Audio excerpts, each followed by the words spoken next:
एक दफा की बात है, एक गरीब किसान के पास एक छोटी सी जमीन थी। वो दिन रात मेहनत करता था ताकि वो अपने घर वालों की परवरिश कर सके। एक दिन वो अपने खेत में काम करते हुए एक छोटा सा पुर्जा तलाश कर रहा था जिसके अंदर उसके हिसाब वगैरह लिखे हुए थे। पुर्जा तलाश करते हुए इसने एक दूसरे पुर्जा में एक सोने का सिक्का पाया। वो खुशी से भरा हुआ था और उसे यकीन नहीं हो रहा था कि उसने ऐसा बेहतरीन इनाम जीत लिया है। वो फौरन खुदा का शुक्रिया अदा करते हुए इस दौलत का इस्तेमाल अपने और अपने घर वालों की जिंदगी बेहतर बनाने के लिए करने का फैसला कर दिया।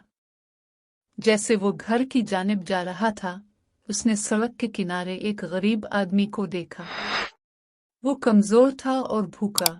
फिर किसान ने इस पर रहम करते हुए इसे इस दौलत में से कुछ रकम देने का फैसला कर दिया। बेचारा बहुत शुक्रगुजार हुआ और किसान के लिए दुआ की। किसान बाजार जाकर अपने घर वालों के लिए कुछ नए कपड़े, अपने खेत के लिए एक नया एल और अपनी ज़रूरियात के कुछ सामान खरीद लिए और गरीब आदमी से किया वादा भी पूरा किया। तो इस कहानी से हमें यह सबक मिलता है कि अगर खुदा हमें कुछ इनाम देता है तो इसमें गरीबों का भी हिस्सा होता है, इसलिए हमें हमेशा गरीबों की मदद करनी चाहिए। अगर इस कहानी में आपको कुछ अच्छा लगा हो तो बड़े मेहरबानी हमारा चैनल ज़रूर सब्सक्राइब करें। शुक्रिया।